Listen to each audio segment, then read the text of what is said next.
இன்னைக்கு நாங்க எங்க வந்திருக்கோம் பாத்தீங்கன்னா, எங்க வந்திருக்கோம்? Central market. சென்ட்ரல் மார்க்கெட்னா திங்கக்கிழமை மார்க்கெட், துணிக்கடை மார்க்கெட். திங்கக்கிழமை துணி மார்க்கெட் வந்திருக்கோம். ஸோ இங்கே தான் எல்லா துணிகளும் இருக்கும். நிறைய வந்து சேல் பண்ணுவாங்க. ஏகப்பட்ட கடைகள் இருக்கும். ஏன்மாடா பட்டாப்பட்டி மாதிரி இருக்கு? பட்டாப்பட்டி தான் அது. இங்க வந்து ஆயிரம் டிஸ்ட்ரிக்ட்ல இருந்து வந்து இருக்கிறாங்க இங்க. அப்படியா? ஆமா. யாராவது ஒருத்தர் பேச. மேக்சிமம் கேரளால இருந்தெல்லாம் வந்து எடுத்துட்டு போறாங்க. அப்படியா? 1000க்கும் மேற்பட்ட கடைகள் இங்க இருக்கு.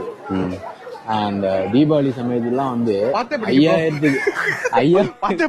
5000க்கு மேற்பட்ட கடையெல்லாம் இருக்குமா இங்க. சரி, நீ படிச்சு வச்சல அதை சொல்லு. சரி.